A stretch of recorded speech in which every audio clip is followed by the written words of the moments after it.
Hello and welcome. My name is Kathleen Miner, founder of Hopefull Handbags Global Nonprofit, and I am here today with one of our amazing authors of a book that we're putting out called Handbags.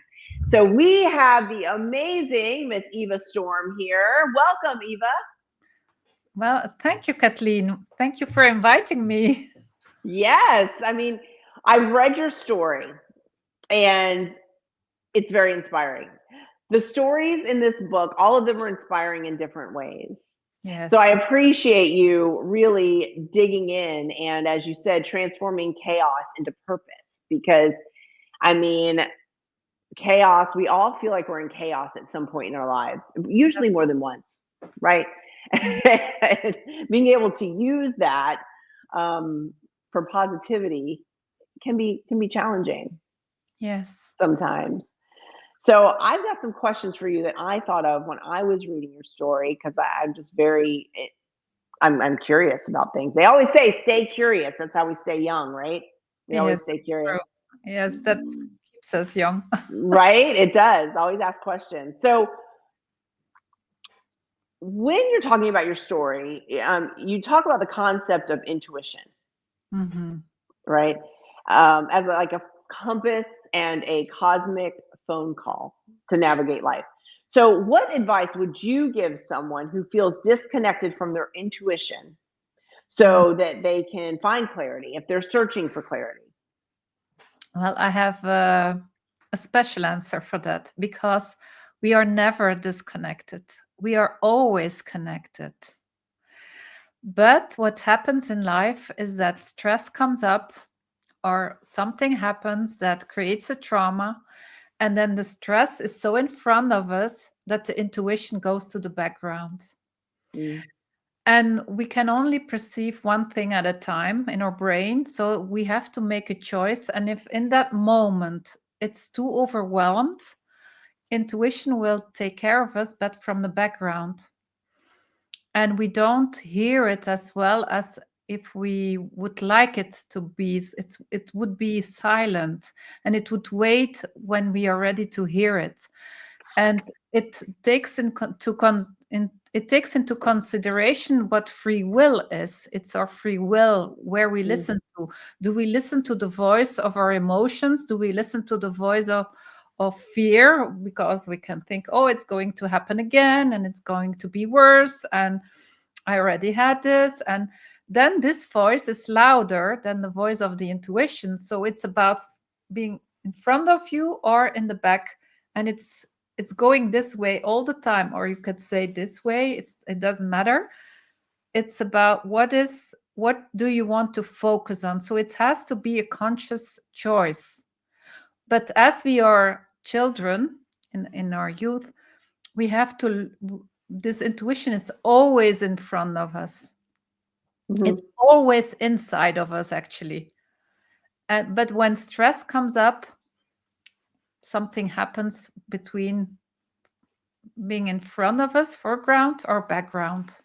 That's how I see it. That's what Mhm. I learned when I came back from Africa and moved to Belgium. I had so much stress that for years, I thought my intuition is gone, but it wasn't true because in the moments I needed it, it was there. But I felt disconnected because of so much stress in life and if we have um, if we don't value ourselves high enough, we won't listen to our intuition also.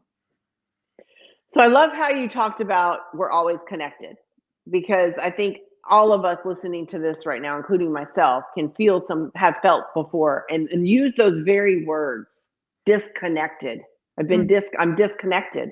But it's kind of refreshing to hear somebody say you're never disconnected. You're always connected.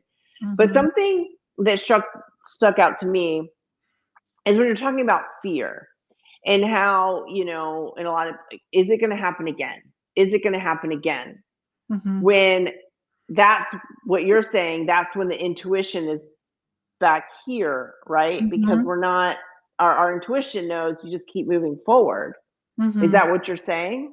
Yes, our intuition is our connection to our soul, and our soul is always taking care of us. But we have free will in our life, so we have to. Hmm. It takes into consideration, what are you doing right now? What do you choose?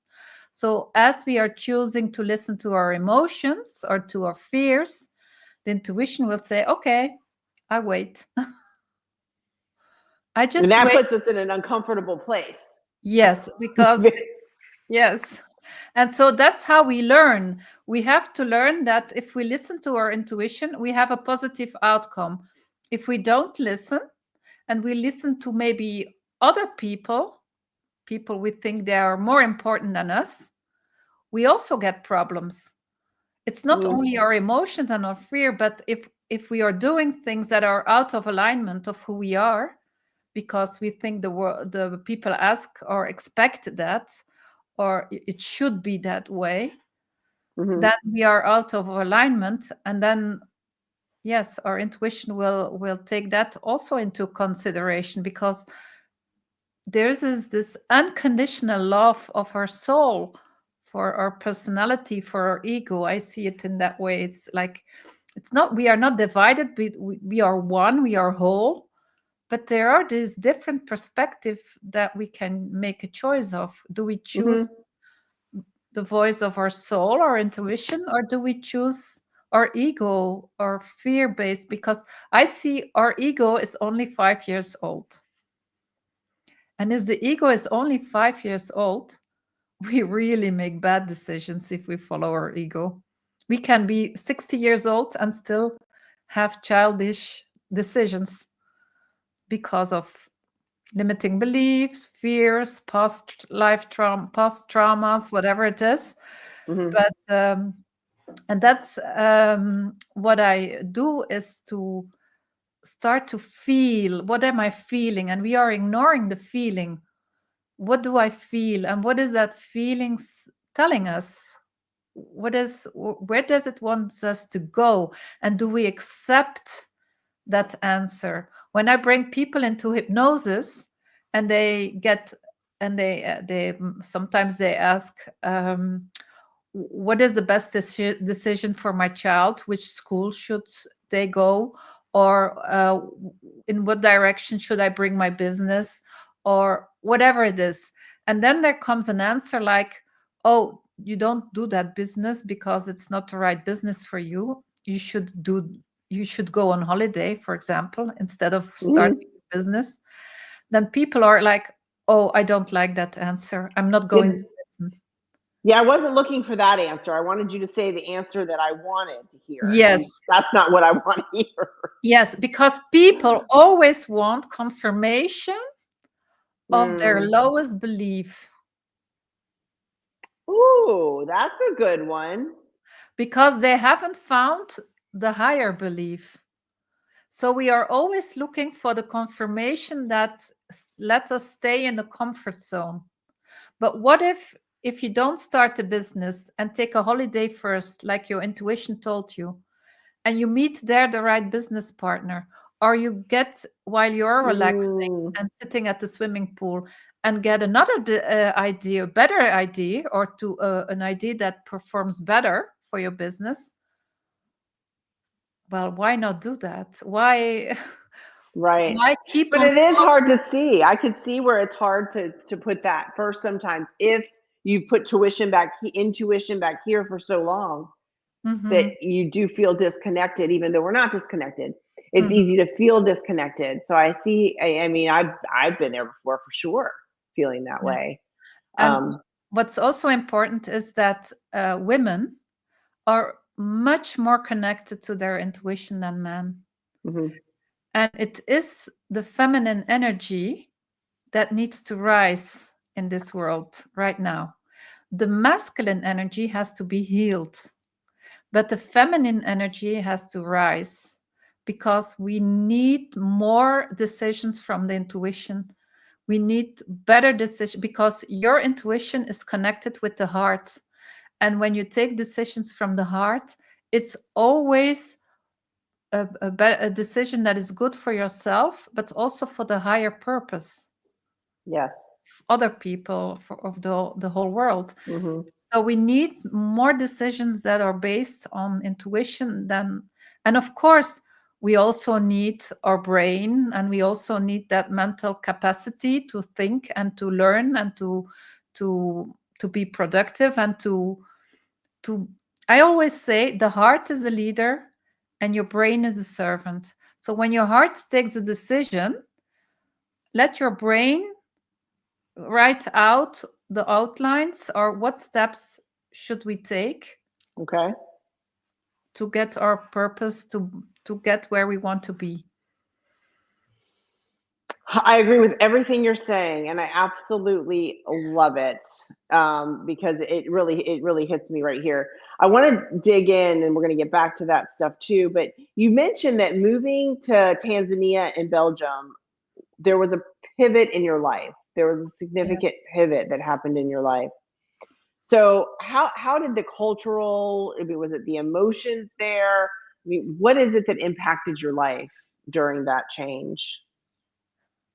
uh, it's it's the contradiction of being in a place Hmm. where there is so much more relaxation and much more time to get in contact with your intuition, and then suddenly be in a place where you don't get time to get in contact with your intuition. That was the big difference. Mm. And there was also like the people here, I experienced them as warm hearted, always happy, always dancing, always. And here it was such a cold relationship. It was respect is here in Africa. Respect is we share food, we share our ideas, we share. And here is you're an individual and you should stand on your feet alone, and you have to respect this. You listen to me, and that's Mm. respect, and there is no sharing. So Right. I felt really like warm hearted connections to cold. And it's really, temperature was also the same.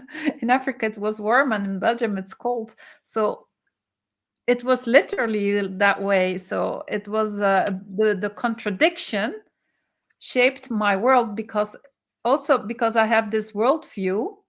When people here start to talk about problems, I'm like, that's not a problem, that's a small issue. But for them it's a big issue, Right. because you have this worldview. So I had to learn that even a small issue is also a big issue. Yeah, depending on what you've seen and where you've been, and Yes. you don't know what you don't know, right? You Mhm. wouldn't have known that had you not experienced a whole nother side of Yes. what things can be like. So maybe you said you already mentioned this before about how people stay within their comfort zone. I mean, that's one of the reasons maybe to get out of the comfort zone a little bit. Would you Yes. say? And what's also what I also experience, that the grounding, being grounded in the red earth in Tanzania, it's red earth, being grounded while being in Belgium, of course, the more stress you have, the less grounded you are. Mm. And we need that grounding experience to get this beautiful connection with our intuition. So not being grounded and having this stress is creates that we are feeling disconnected, but we aren't. Yeah, I can see that. So you did share a little bit in the story about when your daughter intuitively knew that your shop door was open. Yes. Okay. So, how do you think children's heightened intuition can guide parents or caregivers on their own journeys? um, these children, they have two specialties, and the first one is they can scan your consciousness and find everything that is out of alignment, and they will Mm. show it in your face. Mhm. And we will, what adults do is, this child has a bad behavior. No, it's not a bad behavior. It's a mirror of your out of alignment. Okay.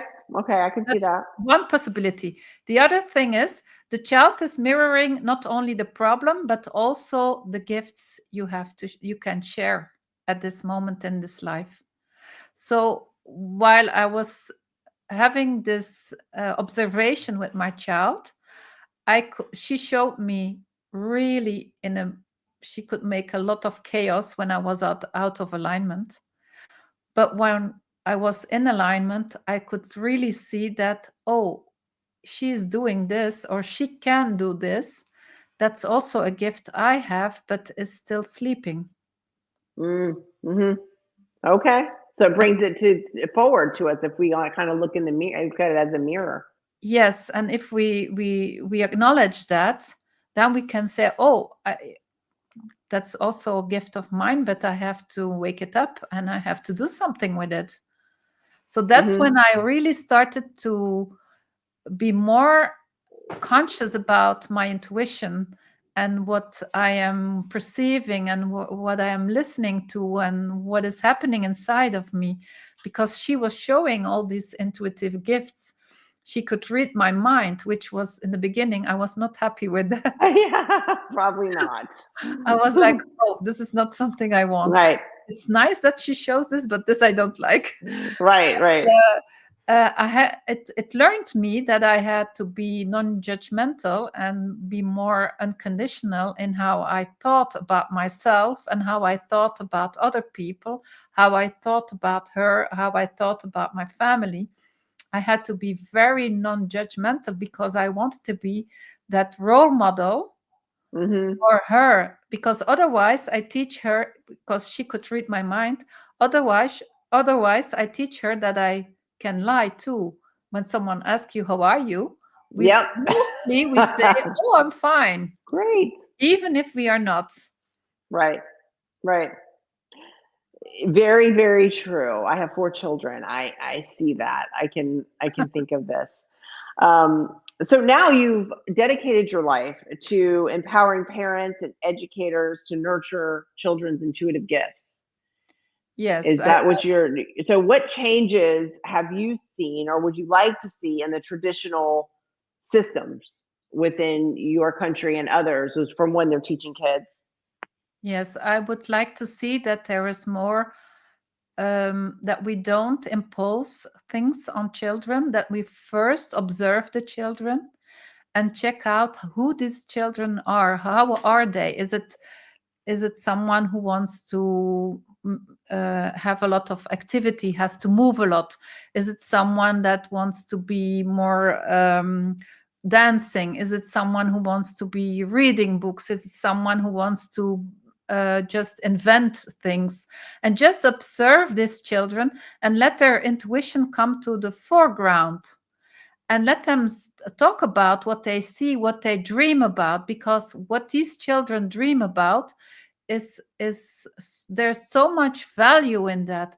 One day my child said, this night I went to the moon, and I was like, oh, okay. And what did you perceive? And she said, everybody thinks the moon is gray, the moon is white, but it's not, it's gray. And I'm like, oh, okay. So let all this information come out and stop imposing things on the children. Let it first come out of them and then see where it has to go. And when there are children that have to move, let them move, find a way. We have to start creating education in small groups, because these big groups, that's too much noise. Mm, Stress, noise, a lot of distraction, or all things that doesn't allow us to go to in our intuition. Put schools in nature. Let everything come out of the children. There are schools in America that mhm. are doing this with children, They and are. probably in some places in the world too, but in Belgium it's not possible. If you do that, Mm, you have to close it right away. They don't allow it to do that. But if your school is in nature and you let children decide and take responsibility about their own life, I'm sure they learn faster than any other child. 1 year to learn math or to learn writing, they can do that in 4 weeks. They can even do it in 3 weeks. We can bring in things in school how they can read without seeing. Like you have a book and they are blindfolded and they can read the book by using their intuition. We have all these things are possible. So we only use like a small percentage of our brain. But if we start to work with these children, like blindfolding them and let them read the book blindfolded, then we tap into a higher perspective of who we are or what we are capable of or what we can reach in this life. And every child, if we train them, they can do that. Hmm. I agree with you, and I think this is fascinating. These are things that I wish I would have, looking back, understood when I was younger. Because my children are all grown now. I have grandkids though, Okay. and, they're being homeschooled, and so it is a smaller learning environment and it's things like that. But That's the better. stuff you're talking about with children, um, like all of us, as we're growing each day, I try to think, like I said, that I'm getting wiser. But I think most of us, when we look back, we say, gosh, if I would have known that, I might Mhm. have, shifted a few things, but we didn't know ourselves. Again, we don't know what we don't know. So I love that you're sharing this for people to be able to make this happen in their lives. And I have seen those schools that you're talking about because I am in America. And I was out horseback riding with my youngest daughter, who's 19, but uh, and we were in the school was happening out there in the woods. Basically, they have a cleared area. They have the little what am I thinking? The hammocks, tree Mhm. to tree, and they're having a little circle time. Like, it was amazing, and that's the school. That's what they do, Yes. and I think that you do so much, and I want to make sure that everybody knows to read. They're only going to hear a snippet of what you do, right, in this Mhm. chapter, because it's just a chapter, but Yes. there's so much that you can help people with. And I know that just people listening to this right now have already been helped and have had some aha moments. Yes, just to So know that all this exists and stop mhm. playing small with yourself and how you think about your child. The children are so capable of so much, but we adults too, we also can learn all these things if we want to. Yeah, If yeah, we want to, not too late. It's it's never too never too late. late, never ever. Never too late. So, Eva, there's so much more that I know, and we're going to be having more interviews about this book and things. So, we'll be digging some more out of you, of your expertise, which would be great. But in the meantime, if anybody wants to find out just a little bit more about Eva, number one, the pre order is already going. So, you can go Mhm. ahead and link on that. You can go to hopefulhandbags.org, is one of the places you can find it. And that is hopeful with two L's, like full of hope, and .org, and then you can click on Eva's picture or her name, and it'll bring you to another page. And that page will have her bio and any connections where you can follow her or ask her questions.